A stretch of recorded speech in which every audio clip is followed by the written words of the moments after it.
Channel. இன்னைக்கு நம்ம பண்ண போற ரெசிபி என்னன்னு பாத்தீங்கன்னா கீ மைசூர் பாக்கு.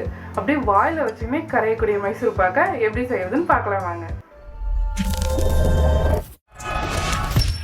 நம்ம கீ மைசூர் பாக்கு செய்யறதுக்கு முன்னாடி அதோட ட்ரேல 1 டேபிள்ஸ்பூன் நெய் விட்டு எல்லா ஓரங்களிலும் நல்லா தடவி விட்டுருங்க. ஏன்னா மைசூர் பாக்கு செஞ்ச உடனடியே ட்ரேக்கு மாற்றிடணும், இல்லைன்னா அது கடாயிலேயே கெட்டியாக ஆரம்பிச்சிடும்.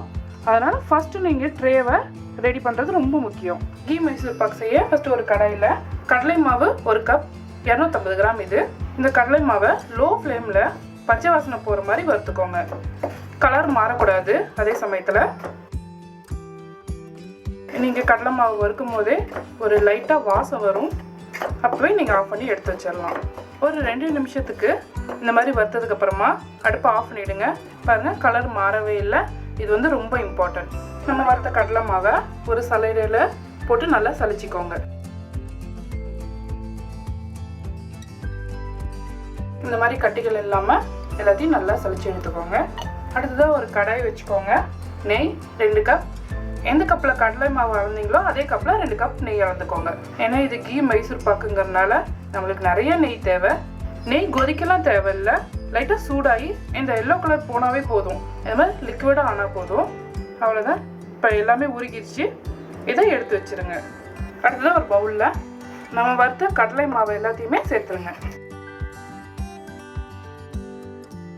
இந்த கடலை மாவில் நம்ம காய்ச்சின 1 கப் நெய், அதாவது 2 கப் நெய்யை காய்ச்சினோம், அதுலேருந்து 1 கப் நெய் எடுத்துகிட்டு இதில் சேர்த்துருங்க.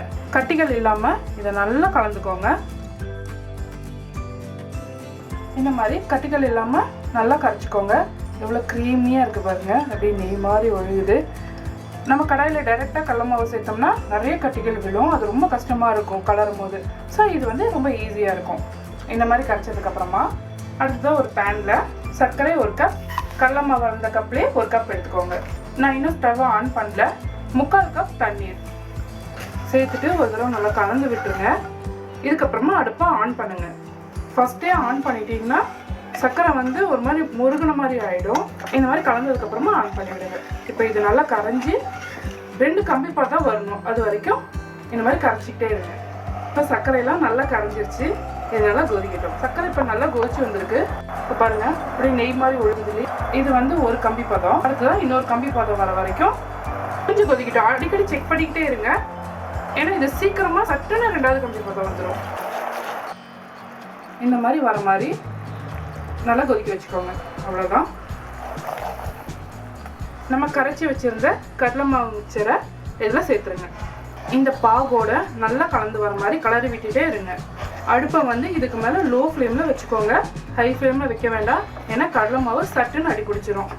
இப்போ பாகோட கடலை மாவு நல்லா மிக்ஸ் ஆயாச்சு. இந்த ஸ்டேஜில் நம்ம எடுத்து வச்சுருந்தோம் இல்லையா மீதி நெய்யை, அதை கொஞ்சம் கொஞ்சமாக சேர்த்து நல்லா கலந்து விடுங்க.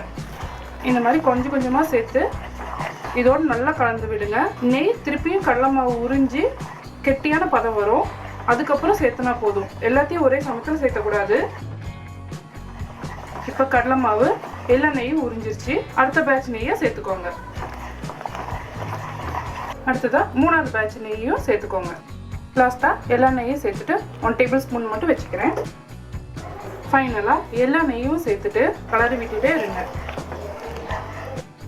இப்போ எல்லா நெய்யும் நல்லா அப்சர்வ் ஆகிடுச்சு. இந்த கடலை மாவோட இந்த மைசூர் பாக் செய்யும் போதே ரொம்ப நல்லா வாசம் அடிக்கும். இந்த மாதிரி இப்போ நல்லா ரெடி ஆனோடனே கொஞ்சம் கூட நெய் தெரியல பாருங்க. இது ஒரு ட்ரேக்கு உடனடியாக மாற்றிடுங்க. நம்ம ரெடி பண்ணி வச்ச ட்ரேக்கு இதை சீக்கிரமாக மாற்றிடுங்க. 1 டேபிள் ஸ்பூன் நெய் விட்டு நல்லா மேலே தடவிடுங்க. இப்போ இதை எதையும் மூடி வைக்க வேண்டாம். அப்படியே 1 மணி நேரம் போல் நல்லா ஆறட்டும். 1 மணி நேரத்துக்கு அப்புறமா ரொம்ப நல்லா ஆறி இருக்கு. இந்த மாதிரி ஓரங்களை கத்தி வச்சு லைட்டாக எடுத்து விடுங்க. இப்போ இதை பீஸ் போட ஆரம்பிச்சிடலாம். இப்போ திருப்பிட்டு நம்ம கடைகளில் கிடைக்கக்கூடிய அந்த மைசூர் பாக் சைஸுக்கே கட் பண்ணிக்கலாம். அவ்வளோதான். ரொம்ப அழகாக பீசஸ்க்கு வந்திருக்கு.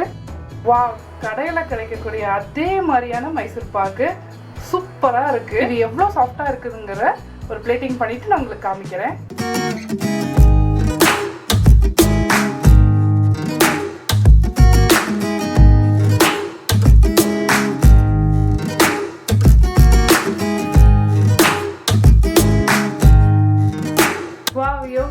சூப்பரான கீ மைசூர் பாக் ரெடி ஆயிடுச்சு. இப்போ நம்ம இதை டேஸ்ட் பண்ணி பார்க்கலாம். அடடா, அப்படியே மெல்ட் ஆயிடுச்சு மவுத்லேயே. அவ்வளோ சூப்பராக இருக்குது. வாயில போட்டதுமே கரைஞ்சி போச்சு. ரொம்ப சூப்பராக வந்திருக்கு. கண்டிப்பாக இந்த ரெசிபி வீட்டில் ட்ரை பண்ணி பாருங்கள். இந்த வீடியோ பார்க்கும்போது குறைவான நேரத்தில் செஞ்ச மாதிரி தான் இருக்கும். ஆனால் இதில் வந்துட்டு அளவு மற்றும் பதம் ரெண்டுமே ரொம்ப இம்பார்ட்டன்ட். நம்ம வீடியோவில் செஞ்ச மாதிரி அதே போலவே நீங்கள் அளவு எடுத்து அதே பதத்தில் நீங்கள் செஞ்சீங்கன்னா கண்டிப்பாக இந்த மைசூர் பாக் உங்களுக்கு வரும். கண்டிப்பாக இந்த ரெசிபி வீட்டில் ட்ரை பண்ணி பாருங்கள். மனமும் சேனலை சப்ஸ்கிரைப் பண்ணாதான் சப்ஸ்கிரைப் பண்ணிக்கோங்க. பக்கத்தில் இருக்க பெல் ஐக்கனே எழுதிக்கோங்க. லைக் பண்ணுங்கள், ஷேர் பண்ணுங்கள். உங்களுக்கு விருப்பமான டிஷஸ் இருந்தாலும் என்னோட ஷேர் பண்ணிச்சிங்கன்னா கமெண்ட் பாக்ஸில் கமெண்ட் பண்ணுங்கள்.